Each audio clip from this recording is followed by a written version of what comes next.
Hi, hello, how are you doing? This is the first video of a six-part series that I put together for you to give you some advice on how to deal with your narcissistic mother. My name is ValentinA and I am the author of A Healing Journey for Daughters of Narcissistic Mothers, and I am the CEO of ValentinA Publics. So let's start with video number 1, which is how to survive your narcissistic mother. Okay, so there are 4 points that are very important. The first one is educate yourself. Okay, you have to educate yourself about narcissism. What is narcissism? And in particular, narcissistic mothers. Now, the relationship with a narcissistic mother, it's different with all the siblings. It depends on what role she gave you. But in most cases, the narcissistic daughter is like an extension of her, of the mother. And that really complicates everything. And it's a subject that I can talk about it hours on end. Honestly, there's so much to learn about it and so much to know. So it's really important for you to realize all those things. What is narcissism? What is a narcissistic mother? What are the signs of a narcissistic mother? And you have to educate yourself also about how to deal with it. Okay, so this is one of the reasons I'm making the series. And also, as I told you in the last video, please have a look at my book. It's a healing journal for daughters of narcissistic mothers, and it gives you 20 steps on how to actually deal with her. So that was number 1, okay? Educate yourself, very, very important. And I have to tell you that none of the steps here are more important than the other, okay? All of them are critical for your healing journey. The second one is also, it's easier said than done, but it's very important, which is set healthy boundaries. So you have to list all the boundaries that are really important to you.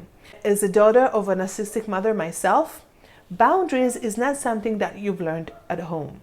So because she didn't respect you, your family, boundaries, she would act with no boundaries. So we don't really know what boundaries are, but what we do know, what makes us feel bad, and if there's something that makes you feel bad, that means that you have to set a boundary there, because you shouldn't be living in a situation that people make you feel bad. So set boundaries is another very important step to healing from narcissistic abuse. You have to start realizing what makes you feel bad when it comes to your mom, and then you have to start to set those boundaries, okay? That's really important. And that's another thing that I discuss in my book. So I would leave a link below this video and you're gonna be able to read more about it. So that was number 2. Okay, now number 3. This one is a big one. I talk about it a lot in my book. Number 3 is limit contact. Now, I know that not everyone can limit contact. I went no contact completely with my mom about 6 years ago. And I have to say that was the most important thing that I did in my life to be able to start my healing journey, because as long as you are in contact with her, she's gonna keep on triggering you. And I felt in my own experience, once I, put myself away from the triggering and from the abuse, that was when I started really healing. So I know that not everyone can go non-contact, and I know that you have to build yourself up enough to be able to do it, because she's gonna guilt trip you in any way possible. My siblings and I, we used to say that you close the door in front of her and she's gonna come through the window. That was really what it felt like. You just couldn't get away from her. And I have to tell you that even though through the years, through these 6 years that I haven't been in contact with her, she still tried to manipulate me from a distance. And that was so frustrating because I said to myself, I cannot even not be in contact with her. It was so frustrating. But still, it was a lot better than having her calling me and texting me and just driving me crazy. So going no contact or low contact at all, it's a very touchy subject, but it's something that eventually you're gonna have to consider. You're gonna have to think about it, you know, how you feel about it. And maybe at the beginning of your healing journey, it's not gonna feel as good as when you are progressing in the healing journey. And it's gonna sound or look like something that is more appealing to you. So this is something that you're gonna have to think about, because once you are away from the abuse, that's when you can really start treating yourself. It's like physical abuse. Women that experience physical abuse with their husbands, they can start healing once they're left the home. Because once you are in the home, and it's the same about your mother, or you are in close contact with her, you are still in the abuse, inside of the abuse cycle. You have to step away from that cycle to be able to start healing. So going low contact or no contact, that's a very important thing that you have to consider. So that was number 3.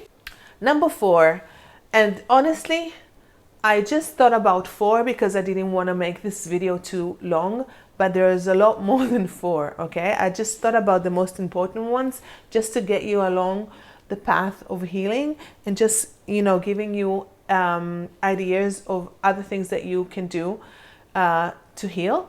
The 4th thing that you can do to survive your narcissistic mother is to get support, okay? And support can be a sibling in your family that you have a say with, you know, that you actually know, both of you know that what you are dealing with, so you can support each other and you can talk about it.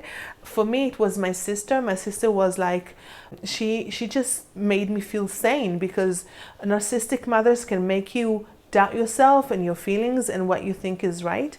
So having my sister and being able to talk about it with her made me feel more sane, made me feel like I was it was a kind of a validation to what I felt and what I thought.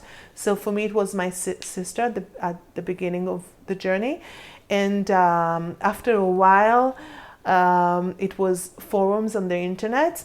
And now today is groups on Facebook and also Instagram, because being alone in this journey, it's madness. And she would do anything to make you feel like you don't know what you're talking about. And talking to a sane or normal person about it, they will think that you are the problem, because, you know, mothers are idolized in our society. So if you are a child that don't like your mother, or you say bad things about your mother, so the problem should and probably is you and not your mother. So go and explain that to a normal person. So the good thing when you have support from people that know exactly, from other women that know exactly what you are going through, first of all, it makes you feel saner, which is a big thing. And second, you have someone to share with, which is huge when you are dealing with something like this. Another thing that it's really important is to get a good therapist. You can get support through a therapist as well. So that's more or less the 4 things that I could think about, you know, that would, you know, steer you into in the right direction to start with. But there's a lot more to it.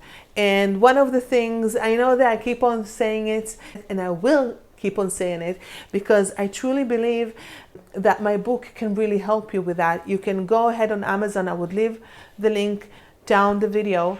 You can read it for yourself. You can read about other daughters of narcissistic mothers that read my book and how much it helped them. That was video number 1 of the series, and I will see you in the next one, maybe probably tomorrow.